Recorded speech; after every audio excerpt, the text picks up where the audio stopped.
네, 다시 한번 우리 인사하겠습니다. 예수님은 나의 힘이십니다. 나의 능력이십니다. 그렇게 한번 인사하겠습니다. 예수님은 나의 힘이십니다. 나의 능력이십니다. 아멘. 오늘 말씀 같이 읽도록 하겠습니다. 한밤중에 바울과 실라가 기도하고 하나님을 찬송하며 죄수들이 듣더라. 이에 갑자기 큰 지진이 나서 옥토가 움직이고 문이 곧 다 열리며 모든 사람의 매인 것이 다 벗어진지라. 간수가 자다가 깨어 옥문들이 열린 것을 보고 죄수들이 도망한 줄 생각하고 칼을 빼어 자결하려 하거늘 바울이 크게 소리질러 이르되 내 몸을 상하지 말라. 우리가 다 여기 있노라 하니 간수가 등불을 달라고 하며 뛰어들어가 무서워 떨며 바울과 실라 앞에 엎드리고 그들을 데리고 나가 이르되 선생들이여 내가 어떻게 하여야 구원을 받으리까 하거늘 이르되 주 예수를 믿어라. 그리하면 너와 내 집이 구원을 받으리라 하고 주의 말씀을 그 사람과 그 집에 있는 모든 사람에게 전하더라. 아멘. 인생을 살아가면서 어려움을 겪지 않는 사람은 없습니다. 예수를 믿는다고 고난이 면제되는 거 아니에요. 믿는 사람도 때때로 고난과 어려움을 겪습니다. 고난이 다가와요. 생각지도 못한 어려움 때문에, 문제들 때문에 우리의 앞길을 가로막힙니다. 바울과 실라는요, 성령의 인도함을 받고서 빌립보로 갔습니다. 그들은 자기들에게 오라고 손짓하는 마게도냐 한 사람의 환상을 보고 배를 타고 바다를 건너서 빌립보로 갔어요. 그곳에 어떤 옷감 장수 장사하는 여자가 복음을 믿었어요. 그리고 그 집에서 교회가 시작됩니다. 근데 또 이들을 맞이한 것이 있어요. 귀신 들린 여종입니다. 이 여자종을 지배하고 있는 귀신과 대결해서 이깁니다. 왜냐하면 너무너무 복음 전하는데 방해가 되기 때문에. 근데 그 결과가 무자비한 책찍질과 감옥에 갇히는 거예요. 여러분, 이러한 상황에서 보통 사람들 같으면 하나님께 원망하는 마음이 들었을 겁니다. 정말 주님의 인도함을 받아서 왔고, 여러분, 귀신 들린 자를 낫게 하는 것이 얼마나 좋은 일입니까? 근데 결론이 뭐예요? 몸에 채찍을 맞고 감옥에 갇히는 거예요. 근데 바울과 실라는 끝까지 주님을 의지하고 찬양을 합니다. 이렇게 하니까 생각지도 못했던 기적이 일어났어요. 하나님 일을 한다고 해서 처음부터 좋은 일만 있는 거 아닙니다. 어렵고 힘든 일들이 언제나 도사리고 있어요. 근데 그 어려움과 힘든 과정을 통해서 믿음이 더욱 성숙해지는 겁니다. 그리고 이 어려움을 끝까지 견디었을 때 생각지도 못했던 놀라운 축복이 부어지는 거예요. 자, 바울과 실라처럼 어려움을 당할 때, 우리가 예기치 못한 고난을 당할 때 우리는 어떻게 해야 될까요? 오늘 성경을 보니까 바울과 실라는 그 고난의 때, 절망의 깊은 밤 때 채찍질 당하고 착고에 차여서 아프고 고통스러운 몸으로 기도하고 감사하고 찬양합니다. 여러분, 우리가 해야 될 일이 바로 이겁니다. 자, 우리 사도행전 16장 21절에서 25절까지 같이 한번 읽도록 하겠습니다.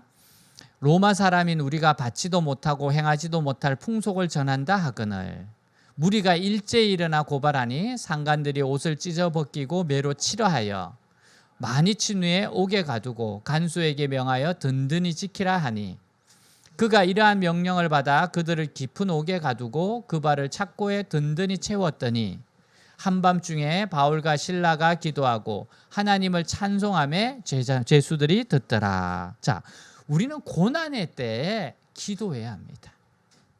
기도할 때 기적이 일어나요. 하나님 잘 믿었는데 왜 나에게 이런 일이 벌어집니까? 정말 예수님 믿어도 이거밖에 안 되나?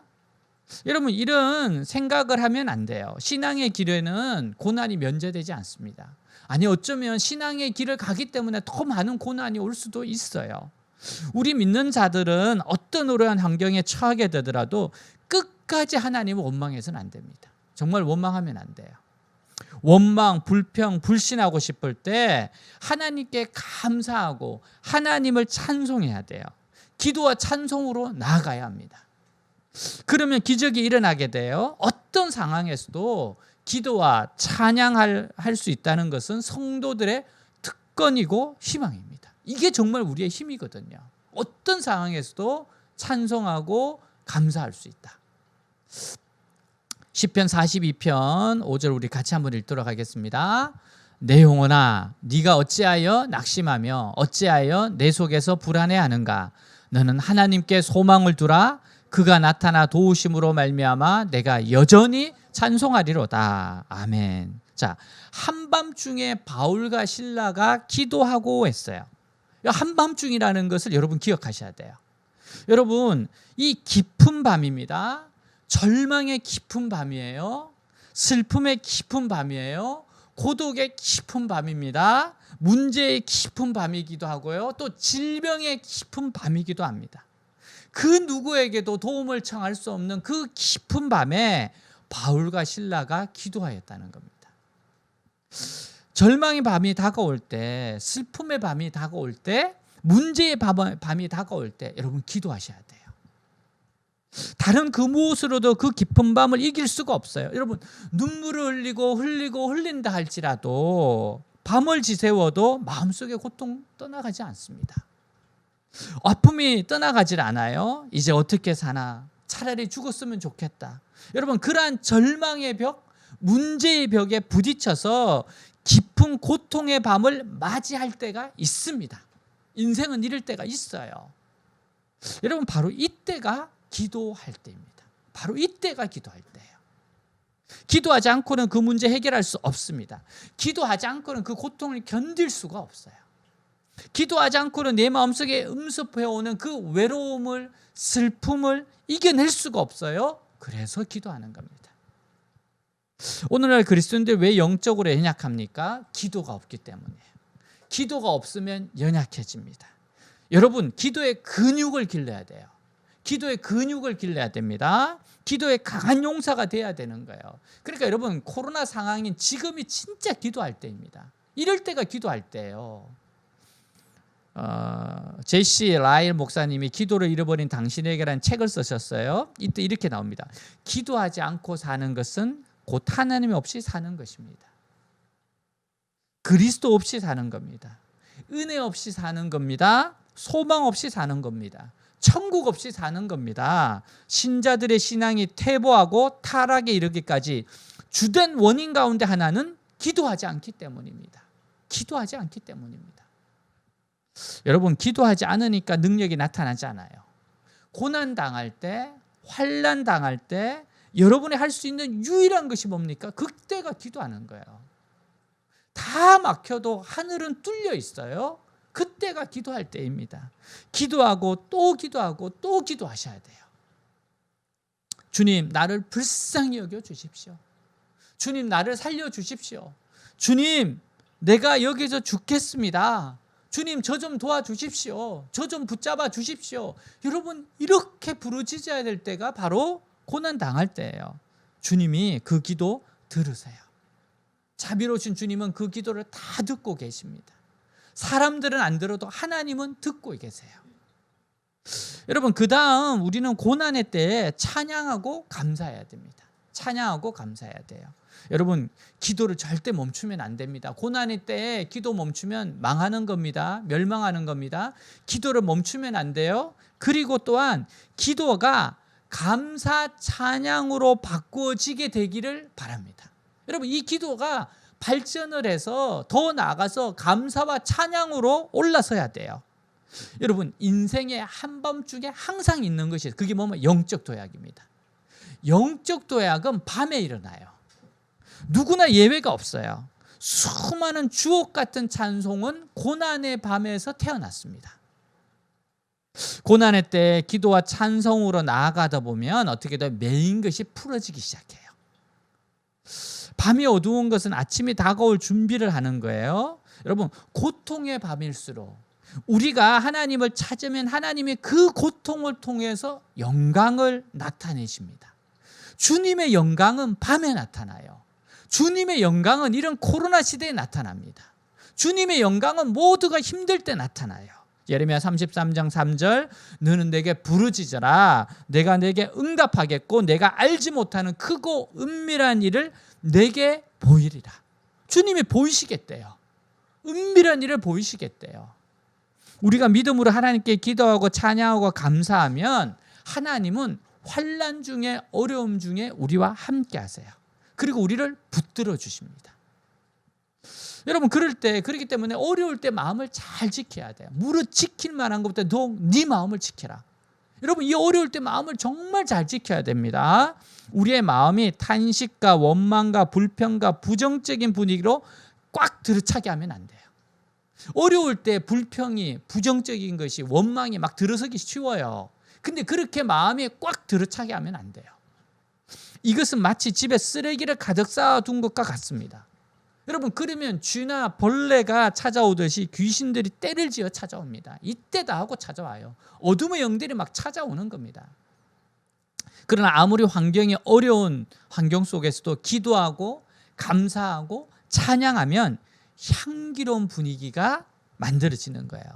정말 기도와 감사와 찬양은 집에 정말 향수를 뿌리는 것과 똑같습니다. 여러분 향기가 있는 곳에 나비가 찾아와요. 나비가. 그래서 우리 마음과 환경의 분위기를 긍정적이고 적극적이고 창조적이고 생산적으로 만드는 것이 중요합니다.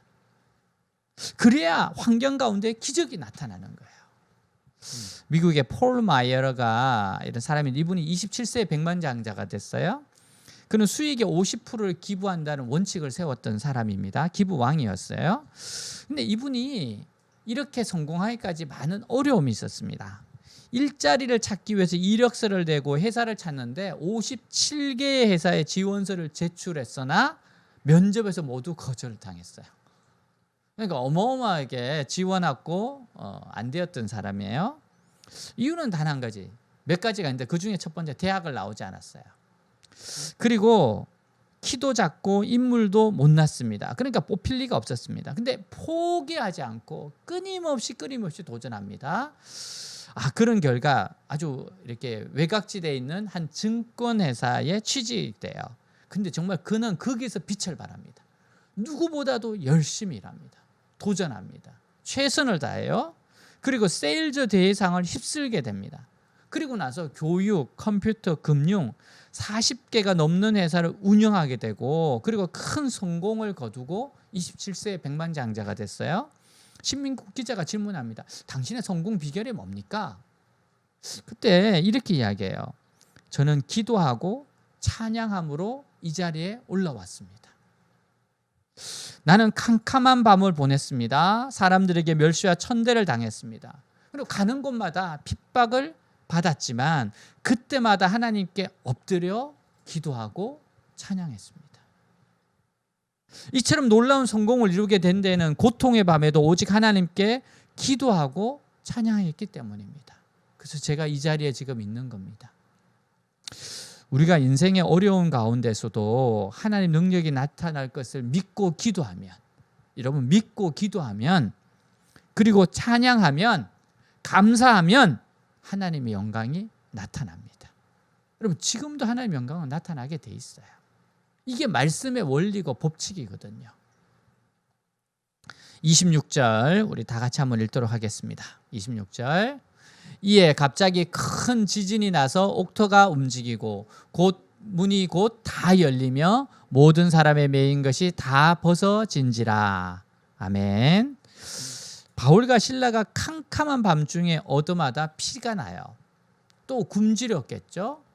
그리고 고통스럽습니다. 근데 그때 그들이 기도와 찬양을 드렸을 때 바로 기적적으로 응답이 나와요. 아주 기적적인 응답이었습니다. 여러분 갑자기 큰 지진이 일어나면서 옥토가 흔들려요. 문이 열려요. 착고가 다 풀어졌어요. 여러분 하나님의 능력 앞에 감옥도 아무 소용이 없는 거예요. 하나님 능력 앞에. 여러분 이 감옥은 지하 감옥입니다. 햇빛이 하나도 들지 않는 감옥이에요. 바로 그런 곳에도 하나님 능력은 나타나는 겁니다. 아무리 깜깜한 곳일지라도 하나님 능력은 치고 들어가는 거예요. 여러분 기도와 찬양이 지진을 가져온 거예요. 우리의 기도와 찬양은 눈에 보이는 지진은 안 일으킨다 할지라도 영적 지진을 일으켜요. 우리가 기도하고 찬양할 때 뭐 땅도 안 흔들리는데 지진이 안 일어나는데 아니요, 영적인 지진이 일어납니다. 여러분 우리가 고통 중에 고난 가운데 어려운 가운데 문제 가운데 드리는 찬양과 감사의 제자는 하나님의 마음에 지진을 일으켜요. 여러분, 하나님의 마음이 흔들리고 지진이 일어납니다. 감동이 일어납니다. 구약의 욥이라는 인물을 한번 보세요. 욥은 하나님께 복을 받아 자녀도 많았고 거부였습니다. 참 경건한 사람이었어요. 근데 마귀가 참소를 하고, 그래서 하나님이 테스트를 하십니다. 그래서 재산을 다 잃죠. 자식들마저 다 죽게 됐어요. 나중에는 마귀가 욥의 몸을 쳐서 온몸에 부스리가 생기고 끓으면서 지냈던 정말 처참한 생애를 살았던 사람입니다.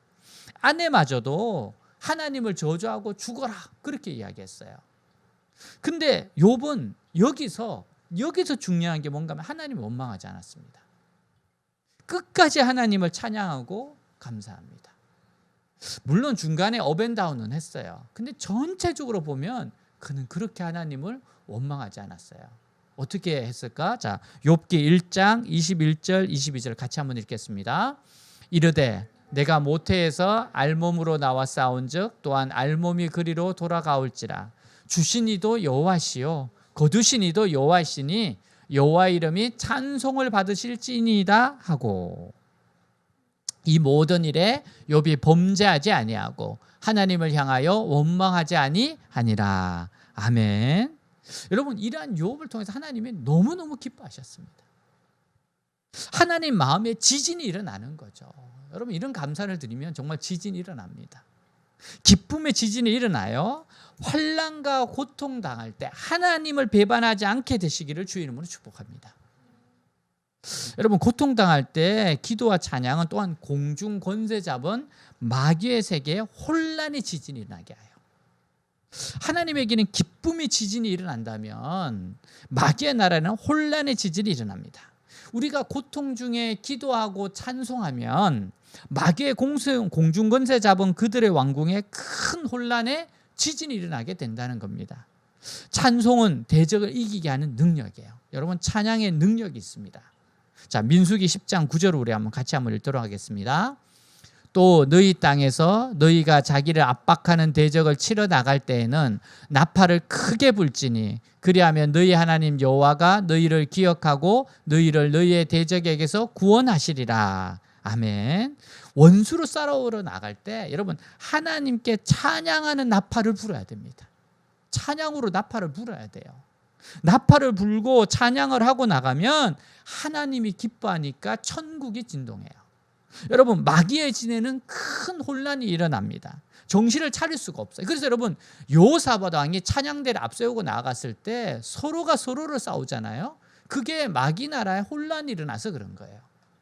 여러분, 우리가 이렇게 예배 드릴 때 찬양 먼저 하잖아요. 왜 그래요? 여러분, 말씀 듣기 전에 우리가 찬양하잖아요. 왜 그래요? 이게 청소하는 겁니다. 이미 나가서 흩어야 돼요. 말씀을 들을 수 있도록 마귀의 진을 흩어야 돼요. 그러니까 여러분, 이 찬양이 참 중요합니다. 그래서 여러분, 찬양팀은 기도를 많이 하고 찬양을 해야 돼요. 기도와 찬양은 또한 환경의 변화의 지진을 가져옵니다. 환경의 지진을 일으켜요. 하늘에는 천국의 기쁨의 지진을 일으키죠. 마귀에게는 혼돈의 지진을 일으키죠. 환경에는 변화의 지진을 일으킵니다. 바울과 실라가 찬양하니까 지진이 일어나서 감옥문이 다 열렸어요. 감옥문이 다, 열쇠로 연 것도 아니에요. 감옥문이 다 열려요. 쇠사슬이 다 풀려요. 환경에 굉장한 자유가 일어난 겁니다. 해방이 일어난 거예요. 시편 23편 3절에 보니까 이스라엘의 찬송 중에 계시는 주여 주는 거룩하시니이다 그랬어요. 왜요? 이스라엘은 찬송 중에 거하신대요. 우리가 찬양할 때 그 자리에 임하신대요. 여러분, 그래서 우리가 찬양을 많이 해야 됩니다. 찬양이 뜨거워야 돼요. 저도 실험은 해봐야겠지만 저희 집에 있는 이렇게 나무 하나가 오른쪽으로 요즘 굉장히 많이 이렇게 갔어요. 왜 그랬을까? 우리 집 나름대로의 해석은 컴퓨터에서 찬양이 많이 울려 퍼지기 때문에 그쪽으로 간 것이 아닐까. 유독 정말로 오른쪽으로 많이 갔어요. 많이 갔어요. 뭐 집에서는 거의 뭐 컴퓨터에 늘 뭐 찬양이 이렇게 집안에 흘러 퍼지니까 그래서 그거를 요거 바꿔서 한번 해볼까. 그래서 요게 잘하면은 그 가설이 증명이 되지 않을까. 뭐 어쨌든 여러분 찬양 듣는 것이 훨씬 좋지 않겠어요? 여러분 찬양의 능력이 있습니다. 시편 50편 23절 우리 같이 한번 읽도록 하겠습니다. 감사로 제사를 드리는 자가 나를 영화롭게 하나니 그의 행위를 옳게 하는 자에게 내가 하나님의 구원을 보이리라. 우리가 하나님의 구원을 체험하기를 원하면 여러분 감사하시고 찬양 많이 하셔야 돼요. 감사 찬양 많이 해야 돼요. 그러면 하나님의 구원이면 말씀대로요. 말씀대로. 우리는 말씀을 믿고 말씀대로 순종하는 사람들 있잖아요. 그러니까 여러분 감사하고 찬양을 많이 하셔야 됩니다. 여러분 그렇기 때문에 고통당하고 괴로울 때 무엇보다도 하나님의 도움이 필요한 사람들은요, 감사와 찬양을 불러야 돼요. 감사와 찬양을 불러야 돼요. 그럼 하나님의 역사가 일어나기 시작합니다. 여러분 입을 다물고 원망과 불평과 탄식만 하면 마귀와 귀신들밖에 오지 않아요. 우리가 찬양과 감사를 귀하게 여겨야 됩니다. 그래서 여러분 하나님의 은혜가 있고 부흥이 오기 전에 항상 보면 찬양이 먼저 일어납니다. 찬양의 역사가 강하게 나타날 때 보면 그 다음에 정말 말씀의 부흥이 따라와요. 이게 의미가 있는 겁니다. 찬양과 말씀은 함께 가는 거거든요. 여러분 찬양과 감사는 동전의 앞면과 뒷면과 같아요. 찬양할 때 감사가 있고 감사할 때 찬양이 있어요. 그래서 위대한 승리가 선물로 우리에게 주어지는 거예요. 이 감사와 찬양의 능력입니다. 스펄전 목사님 이런 말씀하셨어요. 낮에는 누구라도 노래할 수 있습니다. 우리가 태양빛 아래에서 악보를 읽으며 노래할 수 있지만 진정으로 재능 있는 가수는 캄캄한 밤에서 악보도 없는데 노래를 부를 줄 아는 사람입니다. 여러분 노래할 수 없을 때 부르는 것이 진짜 노래입니다. 절망 중에 부르는 찬양송이 진짜 승리의 찬양입니다. 저도 저 개인적인 간증을 가만히 보면은 정말로 너무 힘들고 그럴 때 정말 하나님을 찬양할 때 참 하나님이 능력으로 역사하는 걸 많이 경험했거든요. 그거는 정말 진심에서 내 모든 의심과 불평과 원망을 꺾고서 보내는 하나님께 드리는 찬미의 제사거든요. 하나님이 그거를 너무너무 기뻐하는 거예요. 그곳에는 믿음이 있고 그곳에는 진심이 있고 그곳에는 하나님을 향한 열정이 있거든요. 시편 50편 15절에 이렇게 말해요. 환난 날에 나를 부르라. 내가 너를 건지리니 내가 나를 영화롭게 하리로다. 여러분 환난 날에 기도로 부르죠. 또한 찬양으로 하나님을 부르는 겁니다. 찬양으로 주님을 초대하는 겁니다. 찬양으로 하나님을 이렇게 요청하는 거예요. 여러분 무슨 일을 만나든지 감사하고 찬양하세요. 승리는 여러분 것입니다. 기적은 여러분의 것이에요. 축복도 여러분의 것입니다. 하나님이 계신데요. 초대교회의 어우거스틴이 이런 말했어요. 궁핍과 고통 중에도 하나님께 감사드리는 자는 가난과 질병을 쫓아내고 큰 복을 받는다. 여러분 좋을 때만 감사할 것이 아니라 고통스럽고 나쁠 때에도 감사하면 모든 일이 합력하여 유익하게 하는 형통의 역사가 일어나게 돼 있어요. 하나님 말씀대로 역사하십니다. 찬양과 감사가 하나님을 감동시킨다니까 얼마나 놀라운 일입니까? 한밤중에 원망하고 불평하지 않고 찬양과 감사하니까 하나님이 얼마나 감동을 했든지 그들의 감사와 찬양에 박자를 맞추어서 옥토를 뒤흔들어 버려요. 여러분 문을 열어버려요. 여러분 쇠고랑을 풀어버립니다. 이게 그냥 한 게 아니고 박자를 맞춰서 했을 거예요. 찬양의 박자에 맞춰서 흔들고 쉐이크 하면서 흔들었을 거라고요. 여러분 그래서 우리가 이 감사와 찬양 이게 얼마나 중요한지 몰라요.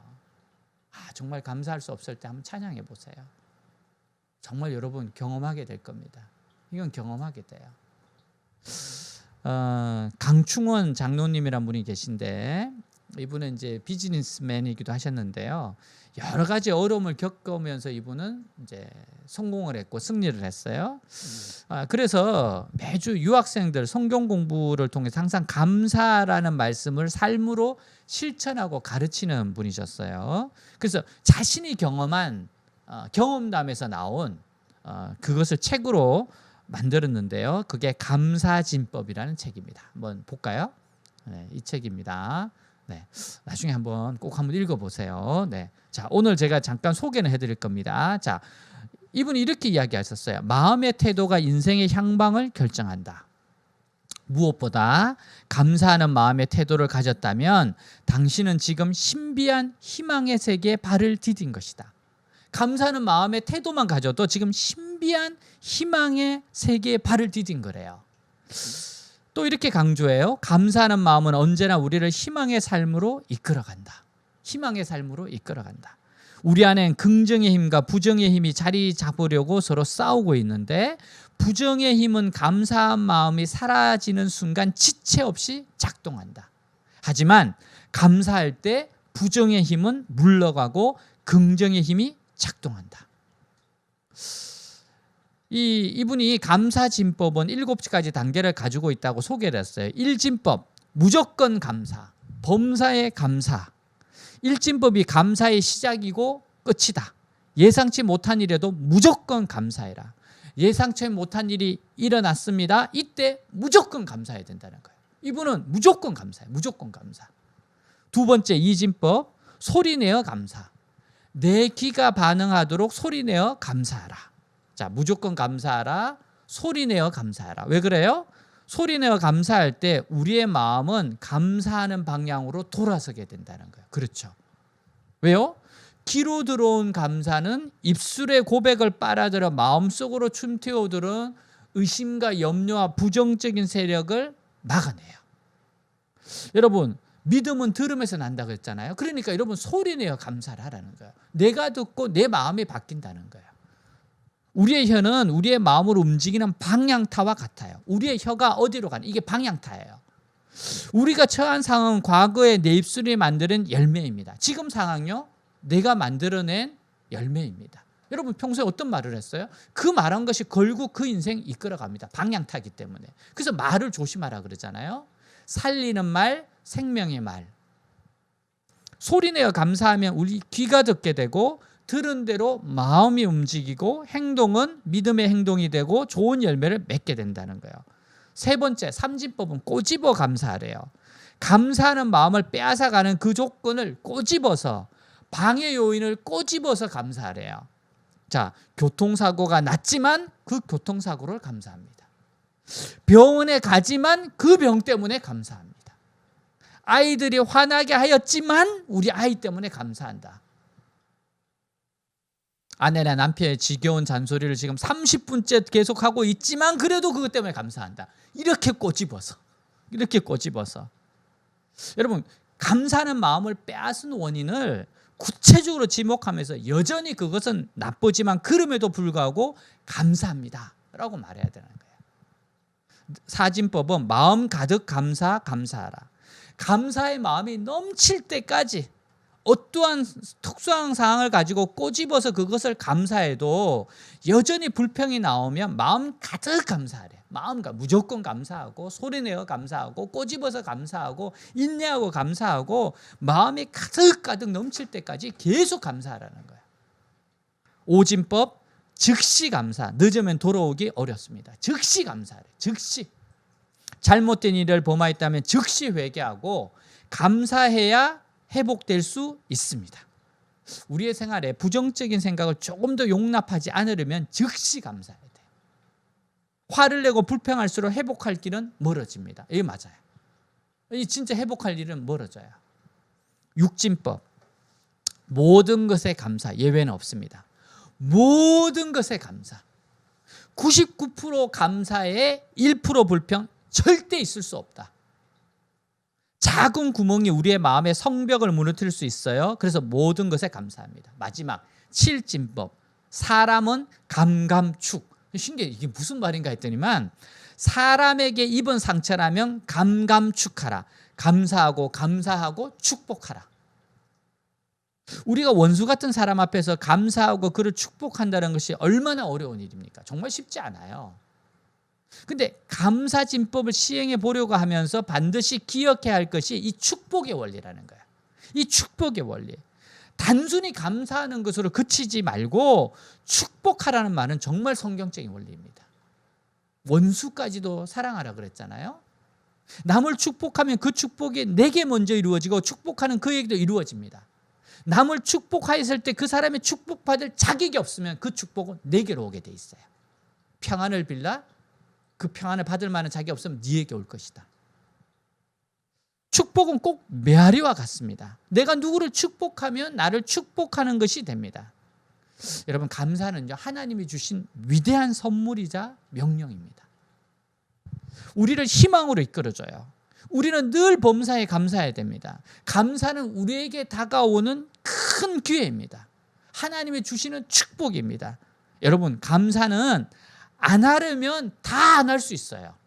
정말입니다. 안 하려면 다 안 할 수 있습니다. 근데 하려면 또 다 할 수 있는 게 감사예요. 안 하려면 다 안 할 수 있어요. 근데 하려면 다 할 수 있는 게 감사입니다. 여러분, 지금 이 시간도 우리가 감사하려면 얼마든지 감사할 수 있고, 원망하고 불평하려면 얼마든지 원망하고 불평할 수 있어요. 그러나 하나님은 감사로 제사 드리는 자를 기다리십니다. 감사로 제사 드린 자를 기다리세요. 27절 같이 읽도록 하겠습니다. 간수가 자다가 깨어 옥문들이 열린 것을 보고 제수들이 도망한 줄 생각하고 칼을 빼어 자결하기로 하거늘. 28절 바울이 크게 소리질러 이르되 내 몸을 상하지 말라 우리가 다 여기 있노라 하니. 여러분, 놀라운 것은 옥문이 열렸어요. 착고가 풀어졌어요. 근데 다른 제수들이 아무도 도망을 가지 않아요. 왜 그랬을까요? 너무 놀라서 그래요. 너무 당황해서 그래요. 너무 두려워서 도망칠 정신이 없어요. 이거 무슨 한 사람이 뭔가 막 찬양하러 참배하고 좀 미쳤나 그러고 있는데 막 흔들려 봐요. 그 정신에 도망갈 이런 강심장은 없습니다. 이럴 수는 없어요. 지금 이 사람들도 정신이 없어요. 이때 정작 놀란 사람은 간수였습니다. 옥문이 다 열린 것을 보고 죄수들이 다 도망쳤다고 생각했어요. 그래서 칼을 빼어서 자결하려고 합니다. 이때 바울이 소리를 지르면서 우리가 다 여기 있다 이렇게 외치는 거죠. 자, 29절 30절 같이 한번 읽도록 하겠습니다. 간수가 등불을 달라고 하며 뛰어들어가 무서워 떨며 바울과 실라 앞에 엎드리고 그들을 데리고 나가 이르되 선생들이여 내가 어떻게 하여 구원을 받으리까 하거늘. 여러분, 절망 속에 고난 속에 인생의 가장 중요한 질문이 뭐예요? 어떻게 해야 내가 구원을 받을 수가 있습니까? 어떻게 해야 내가 이 문제를 해결할 수 있습니까? 어떻게 해야 이 절망의 자리에서 벗어날 수 있습니까? 어떻게 해야 우리 가정에 일어난 이 문제가 해결될 수 있습니까? 어떻게 해야 이 무서운 죄를 다시는 짓지 않고 내가 올바른 삶을 살 수 있습니까? 어떻게 해야 내가 구원을 받습니까? 다 이 구원이란 말 속에 다 들어갈 수 있어요. 여러분, 다른 어떠한 힘으로는 능력으로는 우리의 삶에 구원이 다가오지 않아요. 문제 해결이 다가오지 않습니다. 오직 예수님만이 우리 문제의 해결자이세요. 예수님이 우리 인생의 해결자이세요. 사도행전 16장 31절 정말 그 위대한 말씀이 여기서 나오잖아요. 같이 한번 읽겠습니다. 이르되 주 예수를 믿어라 그리하면 너와 내 집이 구원을 받으리라 하고. 여러분, 이 말씀을 듣고 이 간수가 예수를 믿고 온 가족이 다 주님을 영접합니다. 그리고 다 함께 세례를 받았어요. 여러분, 어떻게 해야 구원을 받을 수 있다고요? 어떻게 해야 이 문제가 해결된다고요? 어떻게 해야 절망에서 벗어날 수 있다고요? 궁극적인 구원이 어떻게 일어난다고요? 오직 예수님을 믿어야 돼요. 예수님이 하나님이세요. 그분이 나의 죄를 위하여 십자가에 죽으시고 부활하셨어요. 이분을 믿을 때 모든 인생의 문제는 해결되기 시작합니다. 요한복음 14장 6절입니다. 같이 읽습니다. 예수께서 이르시되 내가 곧 길이요 진리요 생명이니 나로 말미암지 않고는 아버지께로 올 자가 없느니라. 여러분, 주님은 길이세요. 진리세요. 생명이세요. 여러분, 그래서 주님을 믿고 의지하고 바라보고 나아가시면 됩니다. 주님은 우리의 길이세요. 주님은 진리세요. 주님은 생명이세요. 이 세상에 다른 길 없습니다. 오직 예수님만이 유일한 구원의 길이에요. 여러분, 이 구원자이신 주님을 만나고 믿고 의지하면 다른 것들은 따라서 해결되게 돼 있습니다. 하나님은 늘 해결할 수 있는 지혜를 주세요. 사도행전 4장 12절입니다. 같이 읽겠습니다. 다른 이로서는 구원을 받을 수 없나니 천하 사람 중에 구원을 받을 만한 다른 이름을 우리에게 주신 일이 없음이라 하였더라. 아멘. 여러분, 어떻게 해야 절망에서 벗어날 수 있습니까? 예수님을 만나셔야 됩니다. 예수님을 의지해야 됩니다. 예수님을 붙잡아야 됩니다. 예수님께 나아가야 됩니다. 주님 앞에 엎드려 기도하시고 감사하고 참회할 때 문제는 해결됩니다. 어느 목사님의 간증이에요. 전화벨이 울립니다. 교회 집사님이 전화했어요. 다급한 목소리를 말해요. 목사님, 혹시 무당도 예수님 믿을 수 있을까요? 그래서 설명을 들어보니까 가르치는 아이들 중 한 아이의 어머니가 무당이랍니다. 보통 무당이 아니에요. 무당대회에서 대상을 탔대요. 무당대회가 있더라고요. 굿 한 번에 보통 몇 천만 원씩 받는답니다. 어떤 경우에는 최고급 외제 자동차를 보너스로 받은 적도 있답니다. 근데 상담을 하다 보니까 이분에게, 이 무당에게 문제가 생긴 것 같더라는 거예요. 불안에 사로잡혀서 얼굴에 평안이 하나도 없고 너무너무 두려워하더래요. 무슨 일, 어려운 일 있으세요? 물어보니까 자기가 신은 무당인데 요즘 불안증에 걸려 살 수가 없다는 거예요. 그래서 이 집사님이 이제 그 목사님 이야기를 하는 거예요.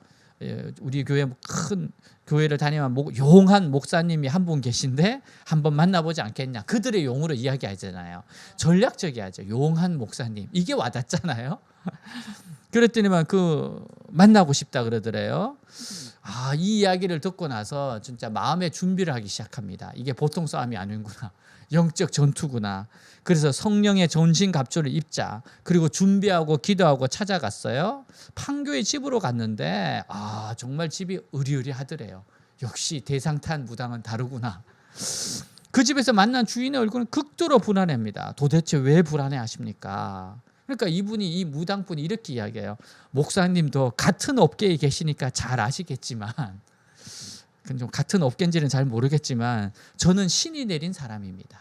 신이 내린 사람입니다.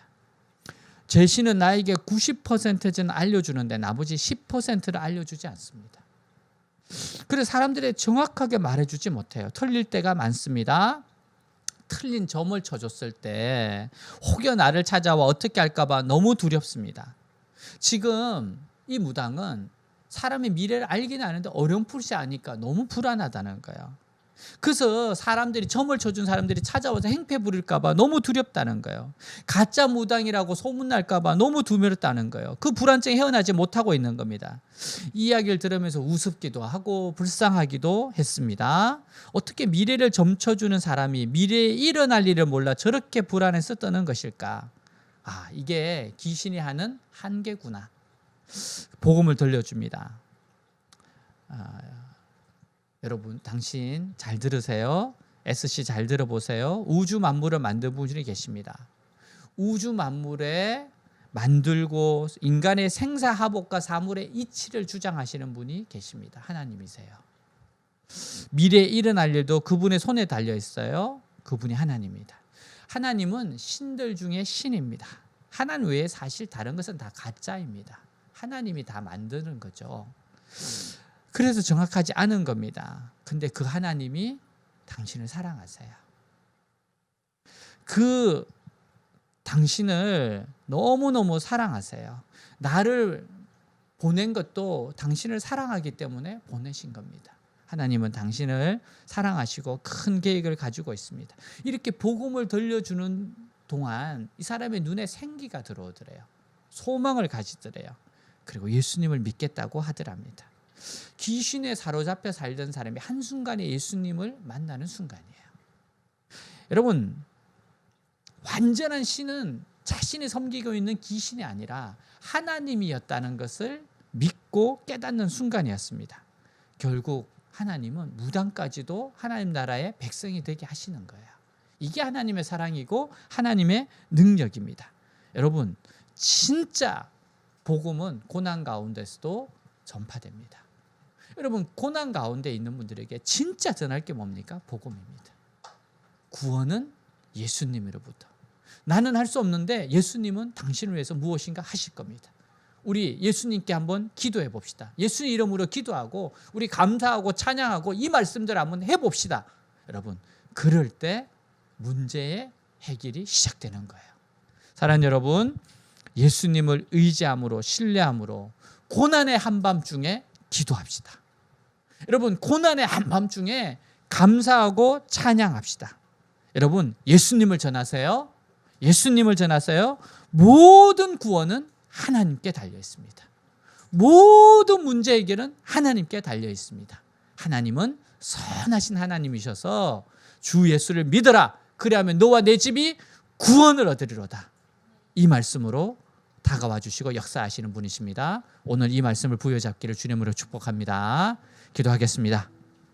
오늘 우리 마음을 다해서 오늘 말씀을 가지고 기도하겠습니다.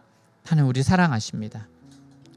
여러분, 고난의 때에는 마음을 다해서 드릴 수 있는 기도가 있습니다. 찬양이 있습니다. 감사가 있습니다. 근데 이것이 능력입니다. 하나님, 합력하여 손을 주세요. 오늘 말씀 가지고 우리 기도하겠습니다. 기도합니다. 하나님 아버지, 감사합니다. 주님,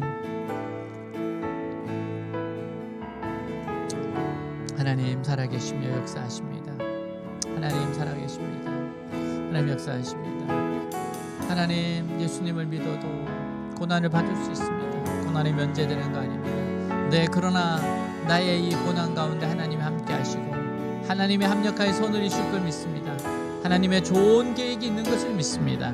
하나님 영광 받으시옵소서. 주님, 이 절망의 밤에, 고난의 밤에, 질병의 밤에, 슬픔의 밤에, 외로운 밤에 바로 그 깊은 한밤중에 하나님께 드릴 수 있는 기도가 있습니다.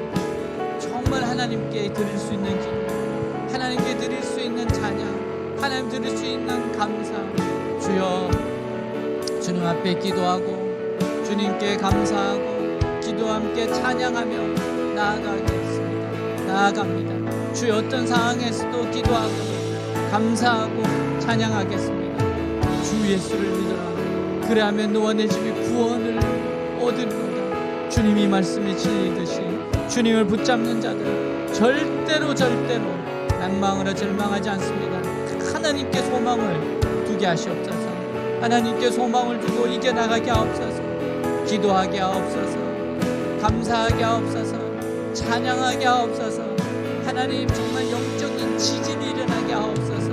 하나님, 마음의 지진이 일어나고 마귀의 나라의 혼돈의 지진이 일어나고 환경의 지진이 나게 하는 그 놀라운 아버지 앞에 감사와 찬양, 오늘 이 시간 진심으로 하나님 앞에 향해 드리는 기도, 진심으로 드리는 찬양, 진심으로 드리는 감사가 있게 하옵소서.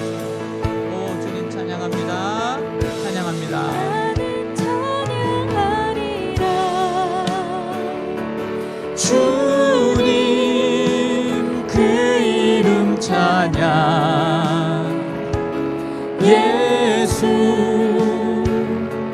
크신 주 이름 나 찬양하리라.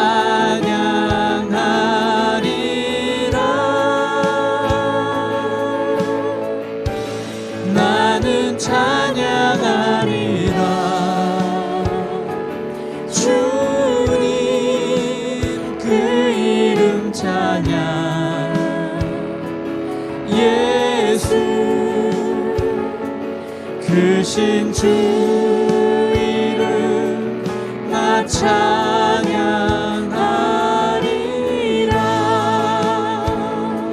나는 영광 돌리리. 나는 영광 돌리리.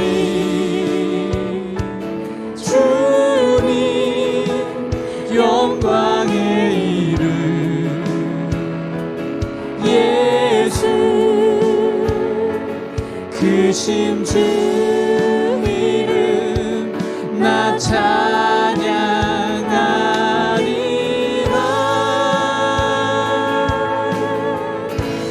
나는 영광 돌리리. 주님 영광의 이름, 예수 크신 주 이름 나 찬양하리라.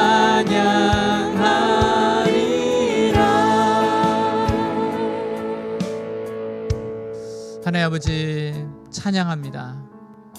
하나님 아버지 합력하여 손을 줄 믿습니다. 하나님 아버지 오늘 정말 가슴 깊은 곳에 감사를 올려드립니다. 오늘 하나님 가슴 깊은 곳에 찬양을 올려드립니다. 주님, 내 중심에서 심장에서 터져 나오는 기도를 주님께 올려드립니다. 주여 불쌍히 여겨 주시옵소서. 주님 은혜를 내려 주시옵소서. 주님 독수리 날개치며 올라가는 힘을 더하여 주시옵소서. 주님 영광 돌리게 하여 주시옵소서. 주님 주님의 뜻에 순종할 수 있도록 하여 주시옵소서. 주님 감사하고 감사하고 감사합니다. 주님 찬양하고 찬양하고 찬양합니다. 오늘 진심으로 드리는 기도, 오늘 진심으로 드리는 감사, 오늘 진심으로 드리는 찬양이 있게 하여 주시옵소서. 하나님 바로 이 길 가게 하여 주시옵소서. 날마다 진심으로 드리는 기도, 진심으로 드리는 감사, 진심으로 드리는 찬양이 있게 하옵소서. 주 예수를 믿어라. 그러면 내와 내 집이 구원을 받으리로다. 주여 모든 구원은 예수 이름 안에 있습니다. 이 진리를 놓치지 않게 하여 주옵소서. 우리 주 예수 그리스도 이름으로 기도하였습니다. 아멘.